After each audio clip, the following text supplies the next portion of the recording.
ప్రభు యేసుక్రీస్తు నామములో మీ అందరికీ శుభములు. పాస్కా ఆయత్తకాలపు 3వ సోమవారము. ఆనాడు ఇశ్రాయేలీయులలో చాలామంది కుష్ఠరోగులు ఉన్నను సిరియా నివాసియగు నామాను తప్ప మరి ఎవ్వరునూ స్వస్థత పొందలేదు. మొదటి పట్టణము రాజుల 2వ గ్రంథము 5వ అధ్యాయము 1వ వచనము నుండి 15వ వచనం వరకు. ఆ దినములలో సిరియా రాజు సైన్యాధిపతి నామాను. ఈ నామాను ద్వారా ప్రభువు సిరియా దేశమునకు విజయము ప్రసాదించెను. కనుక రాజుకు అతడనిన మిక్కిలి గౌరవము. నామాను మహాశూరుడు, కానీ కుష్ఠిరోగి.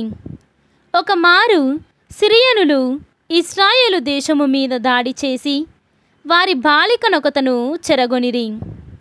ఆ పిల్ల నామాను భార్యకు దాసి అయ్యెను. ఆమె ఒకనాడు యజమానురాలితో, మన యజమానుడు సమరియాలోని ప్రవక్త యొద్దకు వెళ్ళినా ఎంత బాగుండునో. ఆ దైవభక్తుడు మన దొర వ్యాధి నయము చేయును గదా అనెను. నామాను రాజునొద్దకు వెళ్ళి ఇశ్రాయేలు దేశము నుండి వచ్చిన పనిపిల్ల ఇట్లు పలికినదని విన్నవించెను. రాజు అతనితో, నీవు ఇశ్రాయేలు దేశపు రాజునొద్దకు వెళ్ళుము, నేనతనికి కమ్మ వ్రాసి ఇచ్చేదను అని చెప్పెను. కనుక నామాను 30,000 వెండి నాణెములు, 6,000 బంగారు కాసులు, 10 జతల పట్టుబట్టలు కానుకగా తీసుకొని ఇశ్రాయేలు దేశమునకు పయనమై వచ్చి రాజునకు కమ్మను అందించెను. దాని యందు ఇట్లున్నది, నా ఉద్యోగి నామానును ఈ లేఖతో నీ చెంతకు పంపుచున్నాను. నీవతని కుష్ఠను నయము చేయవలసినది. ఇశ్రాయేలు రాజు ఆ జాబు చదివి బట్టలు చించుకొనును. కొలువు కాండ్రతో వింటిరా, సిరియా రాజు నేనతని కుష్ఠను నయము చేయవలెననుచున్నాడు. చావును బ్రతుకును కలిగించుటకు నేను దేవుడనా? అతడు నాతో జగడము పెట్టుకొనుటకే ఈ పన్నాగమును పన్నెనని స్పష్టమగుటలేదా అనెను. కాని రాజు బట్టలు చించుకొన్నాడని విని ఎలీషా అతని వద్దకు కబురు పంపి, నీవు బట్టలు చించుకోనేలా నామానును నా యొద్దకు పంపుము. ఇశ్రాయేలు దేశమున ప్రవక్త ఒకడున్నాడని అతడు గుర్తించును అని చెప్పెను. నామాను రథములతో గుర్రములతో వెడలి వచ్చి ఎలీషా ఇంటి ముందట సాగెను.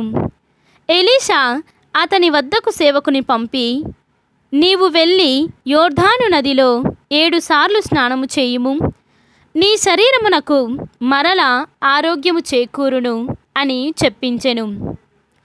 కాని ఆ మాటలు విని నామాను ఉగ్రుడయ్యెను. అతడు ప్రవక్త వెలుపలికి వచ్చి నా ఎదుట నిలుచుండి తన దేవుని ప్రార్థించి కుష్ఠసోకిన భాగముపై చెయ్యి త్రిప్పి నా వ్యాధి నయము చేయుననుకొంటిని. దమస్కు నందలి అబానా, ఫర్పారు నదులు ఈ ఇశ్రాయేలు నదుల కంటే మేలైనవి కావా? నేనా నదులలో స్నానము చేసి ఆరోగ్యము పొందలేనా అనుచు అతడి నుండి వెడలిపోచొచ్చెను. అప్పుడు సేవకులతనికి అడ్డుపడి, అయ్యా, ప్రవక్త నిన్నేదైనా కష్టమైన కార్యము చేయమని ఆజ్ఞాపించిన ఎడల నీవు తప్పక చేసి ఉండడి వాడివే గదా. ఇప్పుడు అతడు చెప్పినట్లు నదిలో స్నానము చేసి శుద్ధి పొందుట సులభము కాదా అనిరి. ఆ మాటలాలించి నామాను యోర్దాను నదికి వెళ్ళెను. ప్రవక్త ఆదేశించినట్లే నదిలో 7 సార్లు మునిగి స్నానము చేసెను. వెంటనే అతని శరీరము శుద్ధి పొంది చిన్న బిడ్డ దేహము వలె నయ్యెను.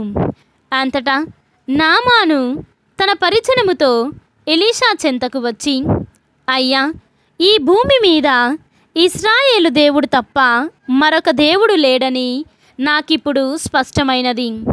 నేను నీకొక కానుకను సమర్పించుగోరుగొరెదను, చిత్తగింపుము అనెను. ఇది ప్రభువు వాక్కు. సర్వేశ్వరునికి వందనములు.